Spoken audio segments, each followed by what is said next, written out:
अस्सलाम वालेकुम नाज़रीन, मैं हूँ आपकी होस्ट आलिया मुगल। इस वक्त हम मौजूद हैं थाना सिटी की हदूद में जड़ावाला में। आइए मेरे साथ मुतासरा ख़ानदान है, उनसे बात करते हैं।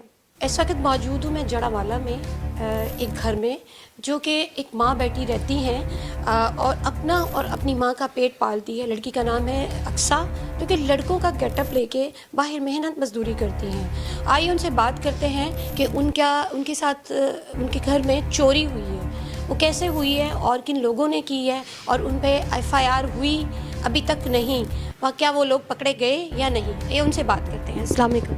वालेकुम सलाम। कैसी हो अक्सर? जी शुक्र अल्हम्दुलिल्लाह। अच्छा, मुझे ये बताओ कि आप किस घर में चोरी हुई है, कैसे हुई है, किन लोगों ने की है और आपको किसी पे शक है? मैम हम 28 तारीख को घर से गए हैं, 30 तारीख को हम घर वापस आए हैं। 28 तारीख को हम घर से गए हैं, 30 तारीख को हम वापस आए हैं और 30 तारीख को हम 4 बजे वापस आए हैं। बाहर का लॉक हमने खुद आके खोला है, बाहर का लॉक नहीं खुला हुआ था। बाहर से और कोई रास्ता भी नहीं है, खुद ऐसा जो साहब कुआं देख के गए हैं। उसके बाद सिर्फ ऊपर से आने का रास्ता है। ऊपर चोर आया भी ऊपर से है, गया भी ऊपर, उसके निशानात लगे हुए हैं हाथों के। उस दिन भी हमारे कमरे का लॉक काट के ताला निकाल के साइड पे रख दिया गया है और एक एक चीज़ की तलाशी ली गई है। एक एक डब्बी, एक एक बक्सा, उसके कुंडे तोड़े हैं बक्से के,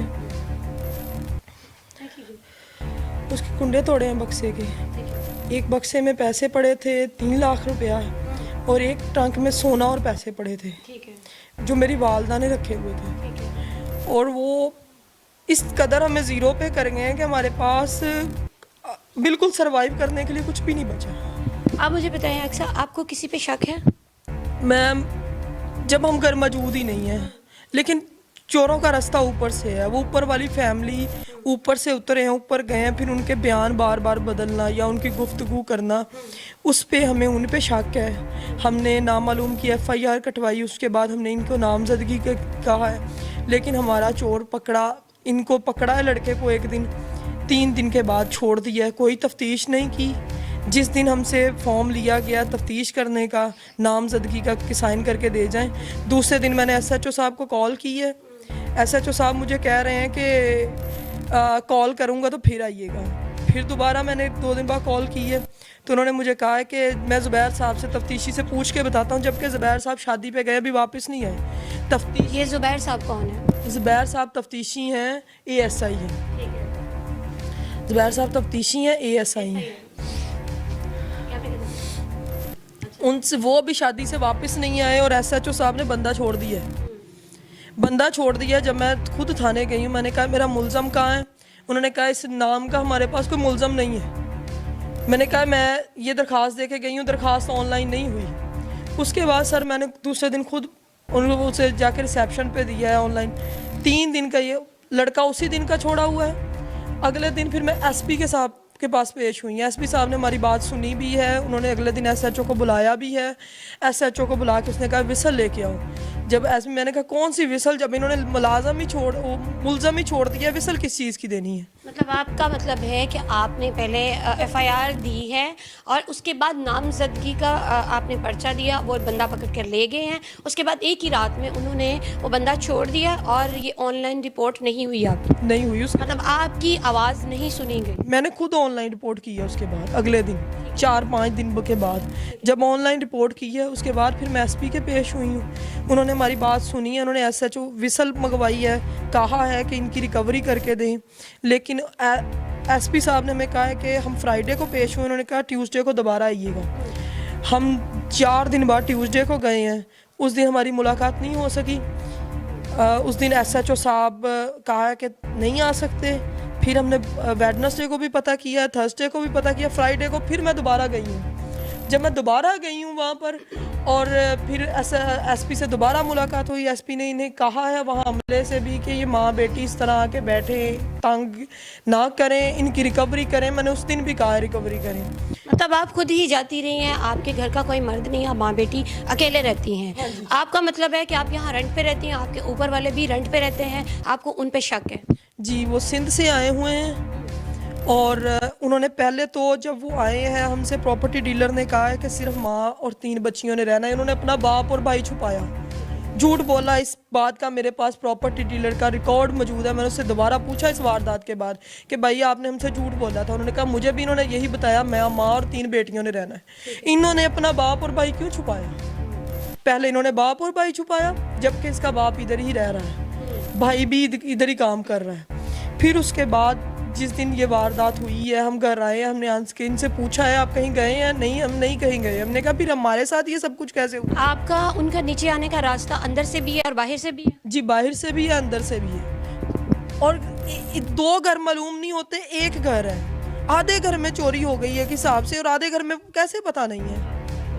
कि अगर कोई बाहर का आए और चोरी करके जाए और ऊपर वालों को पता भी ना चले, जब एक घर है, 2 सेपरेट रूम, अलग अलग पोर्शन है, तो एक पोर्शन में थोड़ा सा भी शोर शराबा हो तो दूसरे पोर्शन में पता चलता है, ठीक है ना? सर हमारा बचा कुछ नहीं है, इनकी बाइक बैठक में खड़ी है, उसको किसी ने कुछ नहीं तब आपके जो नीचे फ्रंट वाला रूम है, बैठक जैसे बोल रहे हैं, उसमें उनकी बाइक खड़ी हुई है, वो गायब नहीं हुई, आपका लॉक तोड़ा और आपकी चोरी हुई है। क्योंकि वो बाइक उनके ऊपर नहीं चढ़ सकती। उन्होंने कहा हमारी खड़ी करने दे, हमने खड़ी करने दी। उनकी बाइक यहाँ खड़ी थी, उसे कुछ नहीं हुआ।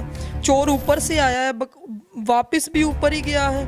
अगर चोर बाहर से आता तो वापस ऊपर क्यों जाता? निशान लगे हुए हैं ऊपर जाने के। निशान लगे हुए हैं ऊपर जाने के। और ये कह रहे हैं पहले जब सारे लोग घर में मौजूद थे, जिस दिन ये वारदात हुई मोहल्ले, उस दिन इन्होंने हमें पहले कहा, पहले बीवी ने कहा है, माँ ने मुझे 12 बजे आवाज़ आई है, फिर शोहर ने कहा है। और जिस जगह कहा है कि हम वॉशरूम गए, वहाँ से हमारा घर साफ नज़र आता है। हमें 12 बजे आवाज़ आई है। बाद में SHO के सामने कहते हैं कि हमें कोई आवाज़ नहीं आई। मतलब ऐसे जो कि सामने ये मुकर गए ये लोग मुकर गए। कि हमें नीचे कोई शोर की आवाज़। उन्होंने झूठ बोला। फिर भरा हुआ था जब ऊपर से बाप ने कहा ना कि रात को हमें 12 बजे आवाज आई है। आगे से हमें थाने में कह जाए, बंदे मर भी जाते हैं, सब्र कर ले मैम, मतलब मर जाए तो अगले वक्त की रोटी नहीं खानी, अब सरवाइव करना है। मैंने चोरी के बाद मैं सरवाइव कैसे करूं? मैं अपना, मेरे पास इतना नहीं है कि अगले दिन जाके कारोबार शुरू कर लूं। मेरे पास इतनी मार्जिन नहीं है कि मैं इस महीने के बिल पे करूं, इस महीने का रेंट पे करूं। मैं नहीं कर सकी। ऊपर से रमज़ान आ गया, मेरा जूस पॉइंट बंद हो गया, मैं जूस पॉइंट अब नहीं चला रही, और मेरी बहुत कंडीशन, और मेरी कोई बात भी नहीं सुन रहा। ये देखिए, ये लड़की यतीम है, बचपन से ही इनके घर के जो इसके फादर हैं वो बचपन से फौत हुए हैं। ये लड़का बनकर अपना और अपनी माँ का पेट पाल रही है, और ये जूस पॉइंट चला रही है। और इसका कहना है कि इसने और भी बहुत मेहनत मजदूरियाँ की हैं कि और इसके साथ ही इतना बड़ा वाक़या हो गया। और यहाँ के कुछ जो थाने वाले हैं वो भी इनकी रिपोर्ट दर्ज नहीं करवा रहे, और उस पर अमल दरामद भी नहीं हो रहा। और जिन पे इन लोगों को शक है उनको वो पकड़ भी नहीं रहे। और ये मतलब मैम पकड़ा है, उनके साथ कंप्रोमाइज़ करके छोड़ दिया है। हमें कहा कि आपकी तफ्तीश करनी है। मैंने कहा सर मेरा मोबाइल हाजिर है, हमारी आपका किसी महंगा मेरा कॉन्टैक्ट चेक करें। फिर उन्होंने कहा जी आपके जो गवाह हैं, मैंने कहा सर उनकी भी तो वो आपके साथ होते हैं, कि बच्चा मेरे साथ काम पर होता है, मेरे अंडर काम कर रहा है, उसकी गवाह उसको पेश करें, हमने तफ्तीश करनी है। मैंने कहा ठीक है। हमने हर तरह का कंप्रोमाइज़ किया उन गवाहों को लेकर। फिर इन्होंने बताया कि उस बच्चे को भी एक रात उन्होंने बंद रखा हवालात में। उसे 4 बजे लेके गए हैं परसों, 4 बजे, कल रात 10 बजे उसे छोड़ा है। गवाही के लिए लेके जाना था, तफ्तीश रूम में लेके जाते, उससे पूछगछ करते, उसे छोड़ देते, उसे 24 घंटे हवालात में। आज मैंने उस बच्चे से पूछा कि तुमसे कुछ कहता, हमसे कोई सवाल नहीं किया, हमें सिर्फ हवालात में रखा है। हवालात में रख के दूसरे बच्चे का मुझे नहीं पता, वो साथ मेरे वर्कशॉप में काम करता है, जिसे वारदात वाले दिन मैं खुद कॉल करके बुलाने वाली हूँ। मुझे नहीं पता, वो भी कह रहे हैं कि हमने थाने में पैसे दिए, हमने इस तरह लड़का छुड़वाया, तुम्हारे नुकसान में हमारा लड़का अंदर गया है। वो मेरे ऊपर एक अलग प्रेशर पड़ रहा है। मैंने उन्हें कहा कि मैंने उनका नहीं कहा, उनका सामने वाली पार्टी ने नाम दिया है कि ये लोग आपके साथ हैं, इनकी भी तफ्तीश होनी चाहिए। मैंने कहा करें। वो भी मेरे ऊपर प्रेशर। फिर जो बच्चा मेरे अंडर काम कर रहा है, उसकी जो पॉकेट में पैसे थे वो भी ले लिए हैं। वो भी किसी के थे, वो तो बेचारा यतीम है। वो सुबह मेरे ऊपर आके मुझे कह रहा है मेरा मोबाइल भी नहीं दिया, मेरे पैसे भी नहीं दिए, मुझे तुमने देने, मुझे बताएं मैं कहाँ से दूँ, मैं उनका नुकसान कैसे पूरा करूँ। वो कह रहा है कि हम निकल के आए हवालात से, हमसे हर बंदा पूछ रहा है हवालात से, हम गवाह थे, हमारा कोई जुर्म साबित नहीं हुआ, अभी भी हमारी तफ्तीश करें। वो बच्चा छोटा है, उसकी उम्र इतनी नहीं है, 19 साल उम्र है उसकी। वो लड़का मेरे पास आया, वो मुझे कह रहा है मेरा नुकसान दो। उसका वो कह रहा है हमें जहाँ मर्जी तफ्तीश के लिए बुलाओ, हमारी तफ्तीश करो, लेकिन हम जब निकल के आए हैं, हर बंदा पूछ रहा है कि 24 घंटे हवालात में क्यों रखा गया। हवालात में रखा गया, किस वजह से वो 20 बात पे मेरे पे इल्ज़ाम आ रहा है। अब मुझे बताएं मैं क्या करूं। और इनके लोगों को उस दिन भी इन्होंने पैगाम दे के बुलाया है, मैं खुद थाने गई हूं, मैंने जाके देखा है, इनको बुलाया, ये वहाँ टहल रहे हैं, टहल के ये वापस आ गए हैं। और वो जो गवाह थे वो हवालात में हैं और ये लोग वापस आ गए हैं। और हमसे ये कहा जा रहा है कि उन्हें भी पकड़ेंगे। पकड़ते हैं, पकड़ के छोड़ देते हैं, तफ्तीश नहीं करते। और आसपास के लोग, पुलिस ने तफ्तीश करनी है, उन्होंने जब भी वो मार तफ्तीश जो भी उनका, उन्होंने जी ऐसे नहीं करनी, पहले उसका चालान पैसे देने। मुझे बताएं मैं कहाँ से पैसे दूँ इस वक्त? लूटे भी हम गए, प्रेशर भी हम पे है, हम सारा कुछ हमारा लूट। बात करते हैं अक्सा की वालदा से, उनसे कुछ बात करते हैं। आप इधर आ जाओ। लूटे भी मैम हम गए। अच्छा आप मुझे बताएं कि इधर आए, कितना आपकी जेवर कितना? मैम 3 तोले जेवर था, तो 7 लाख रुपया था हमका, सारा कुछ ले गए। 7 लाख रुपया था, 7 और 3 तोले जेवर था। अच्छा मुझे ये बताएं कि अक्सा बकौल उसके कि वो जूस कॉर्नर की रेडी लगाती है, तो ये जेवर ये चीज़ें कहाँ से आई? मैम ये ना मेरे तकरीबन इसके पैदा होने से भी पहले की मैंने बनाई।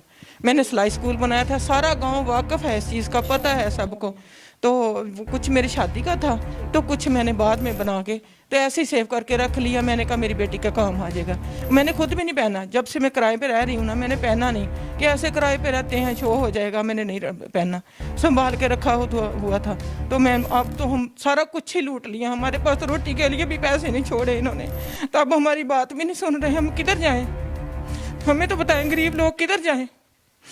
गरीब तो ऐसे ही मर जाता है ना, भूखा मर जाए, लूट के ले जाए सारा कुछ। थोड़ा ही कुछ नहीं है हमारा। सीएम मरियम नवाज साहिबा हमारे मुल्क में आजकल बहुत अच्छे काम कर रही हैं, बहुत सारी ऐसी फैमिलियों को सपोर्ट कर रही हैं। आप क्या उनसे कुछ कहना चाहते हैं, कोई मैसेज देना चाहते हैं? हमारी उनसे दरख्वास्त है, मैंने बाकायदा उनका उस दिन पोर्टल भी डाउनलोड किया है एप्लीकेशन करने के लिए कि हमारी यहाँ कोई नहीं सुन रहा, अगर वो हमारी बात सुन ले, वो हमारी मदद कर दें। हमारी उनसे दरख्वास्त है कि हमें इंसाफ दिला दें, हमें सिर्फ हमारा नुकसान पूरा कर दें, हमें हमारा नुकसान पूरा कर दें। मुझे 8 साल हो गए काम करते हुए, मेरा करियाना स्टोर था, मैंने मार्केट में डेकोरेशन का काम किया, मैंने मार्केट में लाट का काम किया, लंडे का। मार्केट में जाके जिससे मर्जी पूछ ले, मैंने जिस तरह मेहनत की है। फिर मेरा 1 साल से अब जूस पॉइंट है, क्योंकि अब मेरा फिर सर्दियों में मैंने लाट का काम करना था, नहीं किया, जूस का ही रखा कि मैंने नेक्स्ट ना जूस पॉइंट ही बनाना है। तो डेकोरेशन का मेरा ख्वाब है कि मैं पैसे जो अपना डांस फ्लोर, अपने डीजे, हर चीज़, अपना कारोबार बढ़ाने का इरादा है मेरा। तो इस वक्त मेरी सारी ज़िंदगी की जमा पूंजी जाती रही है। मेरा ये बसंत आ गई, इसमें बसंत आ गई, इसलिए इनके के लिए ये ले गए लूट के। ये बसंत ना आती तो इन्हें पहले मशीनें ले आनी थी, पता करवाया मशीनों का। कहती अम्मी बसंत आ गई, या बसंत गुजर जाए तो फिर बाद में मैं जाऊंगी किसी को साथ लेके ना मशीनें ले आऊंगी, इसलिए इकट्ठे करके टैची में रखे थे, नहीं तो बेशक साइड पे ही हम कर लेते, इसलिए तो उधर रखे, तो उधर से इन्होंने सारा कुछ लूट लिया।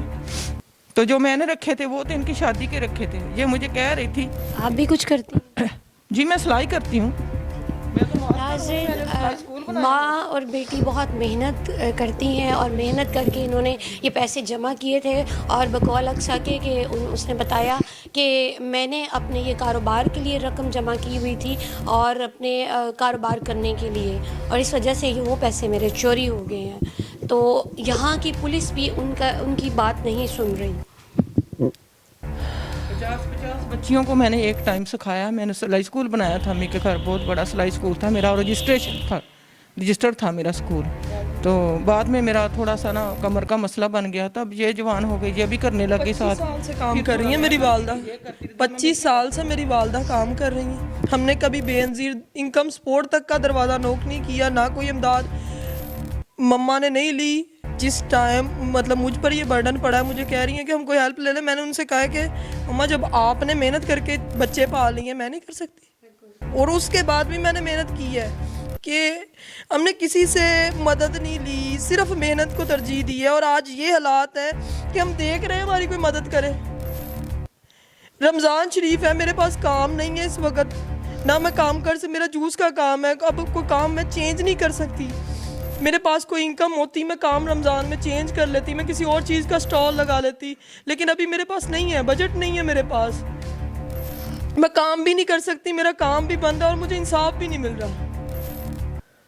मेरी एसपी साहब से दरख्वास्त है, वो कह रहे हैं, उन्होंने कहा है अभी एसएचओ को, लेकिन एसएचओ साहब हमारे साथ उन्होंने हमारे साथ कोई कोऑपरेट नहीं किया। उन्होंने पकड़े हैं, पकड़ के बिना तफ्तीश के छोड़ दिए हैं और अब दोबारा कहा है कि हम बुलाएंगे, पकड़ेंगे। अभी तक कुछ भी नहीं हुआ। 30 तारीख की हमारी दर्ज हुई है एप्लीकेशन और आज 22-23 तारीख हो गई है, हमारे साथ कोई इंसाफ नहीं हुआ। बस बातें ही सुनाई जा रही हैं हमें, जब जाते हैं बातें ही सुनाते हैं हमें बस।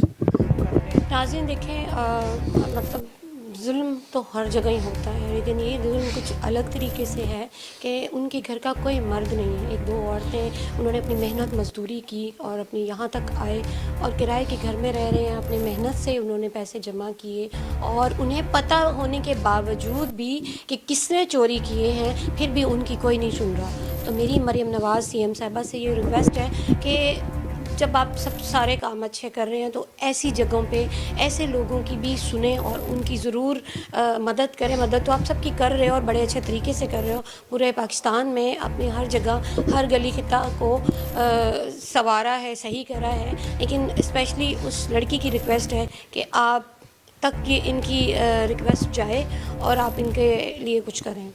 तो नाज़रीन, उम्मीद करती हूँ प्रोग्राम आपको पसंद आया होगा। इसके साथ ही एक नई स्टोरी, एक नए लोगों के साथ, नई जगह पे आपके साथ हाजिर होंगे। इसके साथ ही मुझे दे इजाज़त। अल्लाह हाफ़िज़। देखते रहिएगा NAN 24 न्यूज़।